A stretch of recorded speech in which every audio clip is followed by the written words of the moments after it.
नमस्कार मित्रांनो, तुम्ही एकादशीचा उपवास करता का? पण तुम्हाला माहीत आहे का, एकादशीच्या दिवशी न कळत केलेल्या काही चुका उपवासाचे पुण्य कमी करू शकतात. तर काही साध्या गोष्टी भगवान श्री विष्णू आणि श्री विठ्ठलाची कृपा मिळवून देतात अशी श्रद्धा आहे. आजच्या या व्हिडिओमध्ये आपण जाणून घेणार आहोत एकादशीचे खरे महत्त्व, पुराणातील एकादशीची कथा, काय करावे काय टाळावे, उपवास कसा करावा, द्वादशीचे पारण का महत्वाचे आहे. म्हणून हा व्हिडिओ शेवटपर्यंत नक्की बघा. एकादशीचे महत्त्व.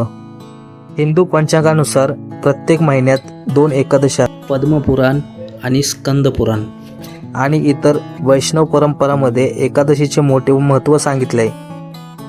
वारकरी संप्रदायात तर एकादशी म्हणजे श्री विठ्ठलांच्या चरणी भक्ती अर्पण करण्याचा दिवस मानला जातो. उपवास म्हणजे फक्त अन्न न खाणे असे नव्हे, उपवास म्हणजे देवाच्या अधिक जवळ राहणे.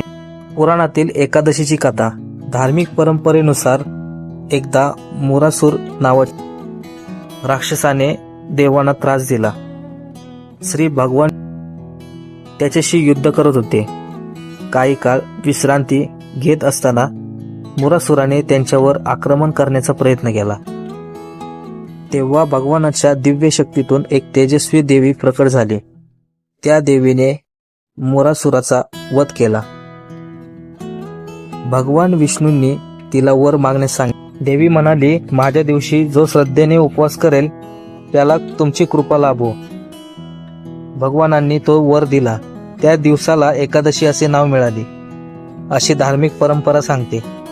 एकादशीला काय करावे? ब्रह्ममुहूर्तावर उठावे, स्नान करून स्वच्छ वस्त्रे परिधान करावीत, श्री विठ्ठल, श्री विष्णू आणि तुळशीची पूजा करावी, हरिपाठ, विष्णू सहस्त्रनाम, भगवद्गीता किंवा अभंगाचे वाचन करावे, जय जय राम कृष्ण हरी किंवा ओम नमो भगवते वासुदेवाय या मंत्राचा जप करावा. शक्य असल्यास मंदिरात जाऊन दर्शन घ्यावे. गरजूंना अन्नदान किंवा इतर दान करावे. दिवसभर मन शांत ठेवण्याचा प्रयत्न करावा. एकादशीला काय करू नये? धार्मिक परंपरेनुसार या दिवशी खोटे बोलणे टाळावे, राग आणि अहंकार टाळावा, कोणाचाही अपमान करू नये, व्यसनांपासून दूर राहावे, वाईट विचार किंवा निंदा टाळावी, शक्य असल्यास सात्विक आहाराचे पालन करावे. भगवंतांना केवळ उपवास नव्हे तर शुद्ध मन अधिक प्रिय आहे. द्वादशीचे उपवासानंतर द्वादशीला योग्य वेळी पारण करणे हे धार्मिक दृष्ट्या महत्त्वाचे मानले जाते. भगवंतांचे स्मरण करून नम्रते ग्रहण करावे. शक्य असल्यास दान किंवा अन्नदान करा. एकादशी आपल्याला संयम, सेवा, भक्ती आणि आत्मपरीक्षण शिकवते. श्री विठ्ठल भक्तांकडून केवळ विधी नव्हे तर प्रेम, नम्रता आणि निस्भाव अपेक्षित आहे. म्हणून एकादशीचा दिवस श्रद्धा, प्रार्थना आणि चांगल्या कर्मांनी साजरा करूया.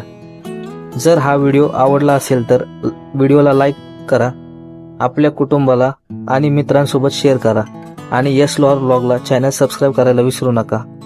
कमेंटमध्ये नक्की लिहा, जय जय राम कृष्ण हरी.